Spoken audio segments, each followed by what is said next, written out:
So a few years back, I actually had the opportunity to come into the Gaspé Peninsula, and I was fortunate enough to see the Chic-Chocs and maybe just ride like a few feet off trail, but we were going through the park area and you're not allowed to ride off trail there, so it totally bummed me out. The only other place you can go to get this is out west, and Quebec is a lot closer for a lot of people. So another amazing opportunity came up where I was able to join AJ on a trip. When you get out here, the first thing you see as you go along this beautiful road that is right along the St. Lawrence River is these huge rock edges, and they give way up to about 4,000 feet elevation. Endless snow, just beautiful terrain, and we were out here for an adventure of a lifetime. So the Chic-Chocs are, I mean, pretty centrally located. They're on the southern side of the St. Lawrence River, so you don't really have to go up into like no man's land Quebec, which means that it's very accessible for people from Maine, New York, for folks from Ontario, heck, even Michigan. You can be up here to the Chic-Chocs in a matter of hours. I mean, it's not days, it's an easy drive. Nice, finally here. Pretty stoked. Done a lot of mountain riding out west, but never really out in the East Coast. And I suppose there's going to be a lot of technical terrain today. So, I mean, AJ's going to be able to just like absolutely kill it today. And I'm hoping just to keep up. So let's get going.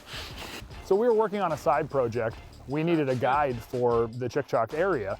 Heard about Aventure Chic-Choc, and Jonathan was nothing but helpful. I mean, he was a great guy over the phone, and from all the pictures and the video that we saw, I mean, this guy knew his stuff. It's a nice place to show you all the Chic-Chocs are. The moment I met him, I mean, this dude is awesome. He's larger than life personality.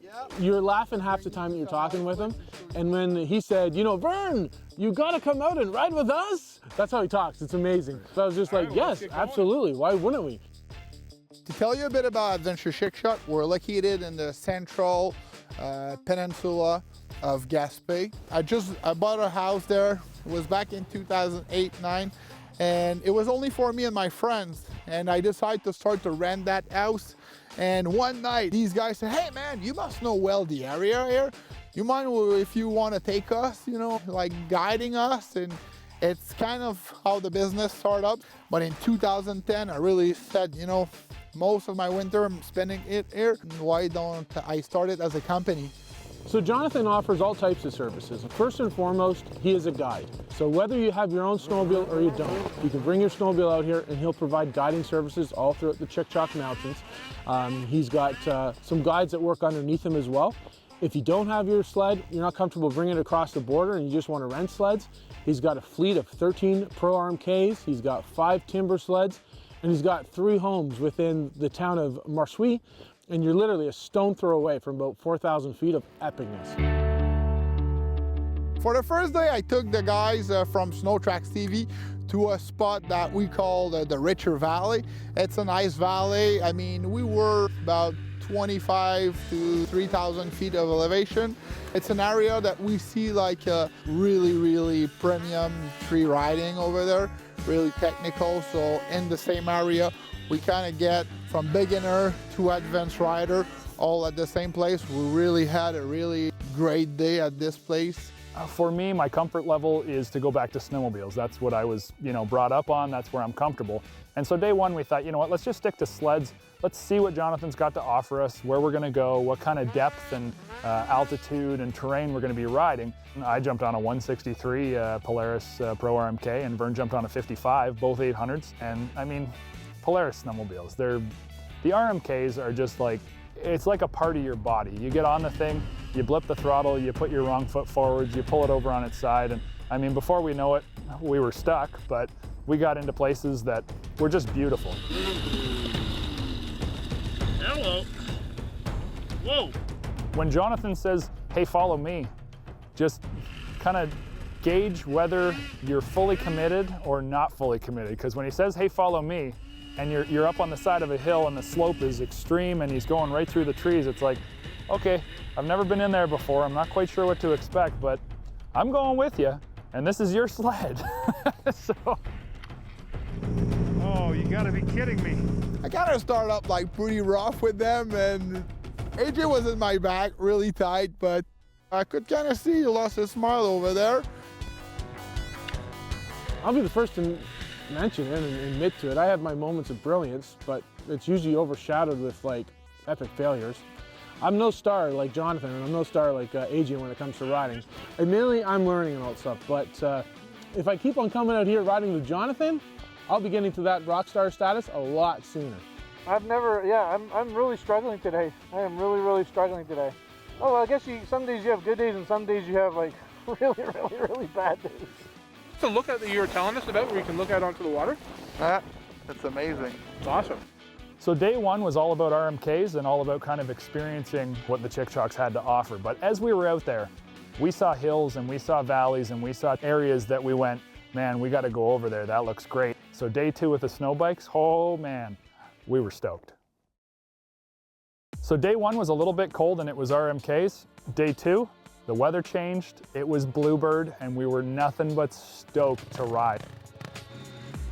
We brought our two brand new YZ450FX Yamahas out here, and they're equipped with the Timbersled SnowTrax, but the LE version. So we were pretty excited to be able to get out. Good morning. Oh, come on, man. It feels like One of the great things of riding with Jonathan is the level of enthusiasm that he has. Before you even leave his camp and all that stuff, you're really excited about what the day has ahead of itself. And as we got out, we quickly just blitzed it up the trail, hopped off, and we were on a fire road, and then before you know it, we were climbing up to very high elevation at about 4,000 feet, and then we're on this beautiful plateau. So for the second day, I wanted to take them, not a different tour, but something a bit different. And we went to, I would say similar area, but tighter stuff to see like the different kind of riding we can get on the Timbersled. They're so easy to ride. Wow, what a day with a bluebird sky. A Timbersled, it literally can go anywhere. There's definitely a learning curve to it, and more so than anything, you really have to read the terrain more than you do a sled. But once you get into that groove line, you're quickly establishing, I got line A, and you've already picked out a line B, and you picked out a line C. All your alternate lines that you're trying to figure out as you go through the woods and all that stuff. So one thing that you are guaranteed 110% when you ride with Vern Putzer is that you are going to get some extreme fun. Vern will look at something and he'll go, I'm gonna go over there and I'm just gonna hit that wide open. And I'd say probably 60% of the time, it turns out good.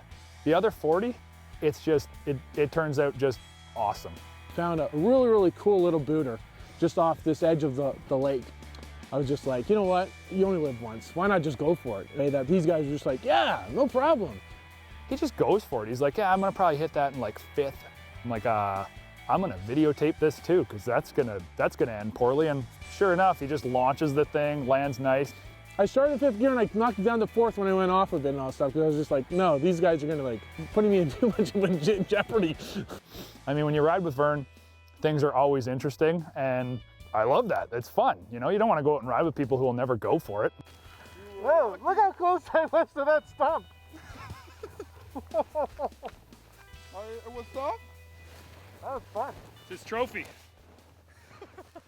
Yeah. Vern have to learn a bit more about how to ride a sled on the technical side, I would say. But I can tell you, today, this guy's, I guess he's a motocross guy, but gosh, he was riding those Timbersled like I don't really see a lot of people riding these. So chasing Vern and Jonathan on the snow bikes was super fun, and we sort of decided at one point, hey, let's just go for a rip, you know, no cameras, I'll roll a GoPro and we're gonna follow each other. And Jonathan took us on this cool little trek through the trees. Then we break into this kind of bowl area and we got a wicked hill climb. Then you get up to the top and it's short trees, looks like it's been forested or logged at one point. And you look around and you can see the St. Lawrence for probably 270 degrees. Nothing but mountaintops, valleys, and snow-blown trees. It's beautiful. I mean, this is where you want to be on a snowmobile or a snow bike. This is where you want to ride. It's gorgeous here. AJ, I mean, riding the bikes and the sleds, it was premium and pure fun all the time. I mean, it was looking behind. He was always in my back. I mean, he was riding these things just like it was his own backyard. And we had a blast. It was awesome. Jonathan's just a great guy. He's nothing but smiles the entire time. You can hear him laughing from a mile away. He doesn't even have to use his radio. When he laughs, you know it's Jonathan over there, so you head in that direction. And at the start of this, it was, hey, this is a good business connection. Let's do this. At the end of it, it's, you know what, we're all friends. We'll be back and we'll be sending people his way, and he'll be watching SnowTrax every week. I know it. He's going to be hooked. First and foremost, anyone that has never experienced Quebec, they're missing out. It's truly seemingly a world away, yet within a day's drive to get here. For anyone that's sort of seeing this segment and they're thinking 4,000 feet and they're seeing some of the trees that you have to ride in around here and all that stuff, and you might be a little intimidated. And Jonathan is first class when it comes to his guiding services and all that stuff. He'll go out there and he'll challenge you and he'll push you, but he won't push you to the point where you're ever uncomfortable. And he's always instilling that confidence that yes, you can do it, you can go a little bit further, you can go a little bit deeper, because you don't want to spend all this time driving out to Quebec or anywhere else and come back thinking, geez, I really wish I would have done that. You're not going to have that with Aventure Chic-Chocs. They're a first-class guiding service, and it's the ultimate place to come. I really felt like I met some new friends. We had dinner together. I mean, it was more than snowmobiling. It was pretty fun. At the end of 2 full days riding with Jonathan and riding with Vern and just having a great time out here, if you want to experience mountain riding without all of the negatives of being in certain mountain areas with high altitude and long trips and long travel, come out here and ride with Aventure Chic-Choc. Rent your sleds, rent your snow bikes, stay with Jonathan, and ride in some of the best powder you will experience in your entire lifetime. If you enjoyed the video that you just saw, like it and then subscribe to our page for more great content from SnowTrax TV.